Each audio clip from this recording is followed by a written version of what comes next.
আসলে এই গল্পটা কেন বলবো, গল্পটা এতই সুন্দর, আসলে গল্প নিয়ে কোনো কথাই হবে না। বিকজ অফ এটা খুব ইমোশন আছে, একটা বাচ্চাদের একটা ইমোশন আছে, অনেক মেসেজ আছে। ভালো মানুষের মাঝে যে খারাপ কিছু লুকিয়ে থাকে, দর্শকরা এই ছবিতে আমার চরিত্র দেখলে সেটা বুঝতে পারবে। একটি সমাজকে পরিবর্তন করতে হলে তার সিনেমার চিন্তাধারাকে পরিবর্তন করতে হবে।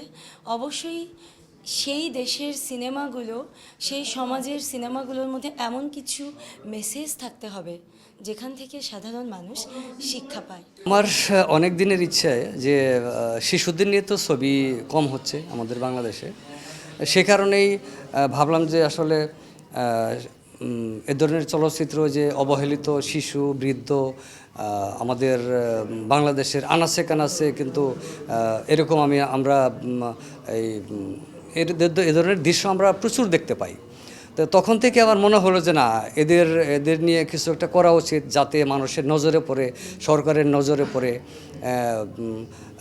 সে কারণে এই চাইল্ড অফ দ্য স্টেশন ছবির নির্মাণের উদ্যোগ নিয়েছি। চাইল্ড অফ দ্য স্টেশন মূলত দুইটি নারীর একটি যুদ্ধের গল্প।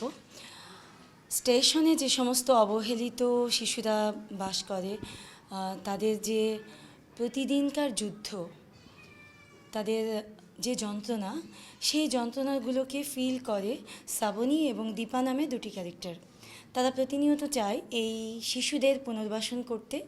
তাদের একটি স্বপ্নই থাকে যে আমরা দুজনে মিলে এমন কিছু করব যাতে এই স্টেশনের অবহেলিত শিশুরা একটি চমৎকার সুন্দর জীবন পায়। একটি সমাজকে পরিবর্তন করতে হলে তার সিনেমার চিন্তাধারাকে পরিবর্তন করতে হবে। অবশ্যই সেই দেশের সিনেমাগুলো, সেই সমাজের সিনেমাগুলোর মধ্যে এমন কিছু মেসেজ থাকতে হবে যেখান থেকে সাধারণ মানুষ শিক্ষা পায়। তো এই গল্পে দুজন নারীর যে সংগ্রামটা করেছে এবং পরিশেষে সফল হয়েছে, আমি মনে করি এখান থেকে সমাজ এক ধরনের শিক্ষা পাবে। নারীরা অগ্রসরিত হতে, নারীরা কোনো বড় দায়িত্ব নিতে যেমন অনুপ্রাণিত হবে, ঠিক তেমনি একটি দেশও এগিয়ে আসবে কিভাবে এই ধরনের অবহেলিত মানুষদের, অবহেলিত শিশুদের, স্টেশনের বাচ্চাদের জন্য নতুন করে কিছু করা যায়।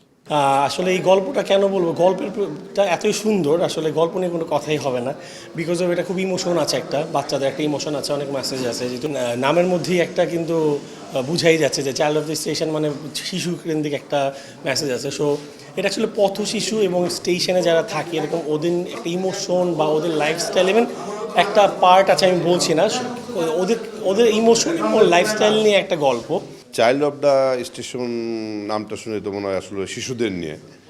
হ্যাঁ, অবশ্যই শিশুদের নিয়ে, তবে আমি গল্প সম্বন্ধে কিছু বলতে চাই না। এই গল্পটা মৌলিক গল্প, জাফর আল মামুনের পরিচালনায়। আর এই গল্পে আমি যে চরিত্রটা করছি, একটা হসপিটালের মালিক, একটা নেগেটিভ ক্যারেক্টার। কিন্তু দর্শক আমাকে দেখলে বুঝতে পারবে না যে এই মানুষটা এতটাই নেগেটিভ, যেটা আমাদের বর্তমান সময়ে যেসব ঘটনাগুলো ঘটছে তারই মতোই একটা ক্যারেক্টার।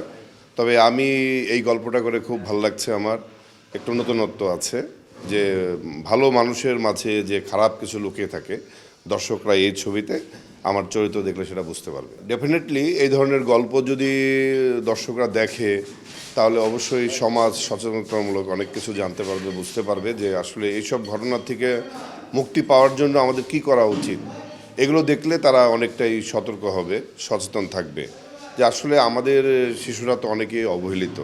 এই অবহেলিত শিশু, তাদের মাঝখানে যে বয়স্ক কিছু লোকজন আছে, তাদের নিয়েও আমরা কিন্তু কাজ করছি। শুধু শিশু না, হয়তো শিশুদের নিয়ে আমরা গল্পটা, বাট শিশুদের মাঝখানে কিছু বৃদ্ধ লোকজন আছে যারা স্টেশনে বসবাস করে, যাদের গরিব মানুষ, তাদের ঘটনাও কিন্তু এই গল্পে চলে এসছে যে আসলে উপর মহলের সমাজের মানুষগুলো কি করে, এই গল্পের মধ্যে সেটা তুলে ধরা হয়েছে।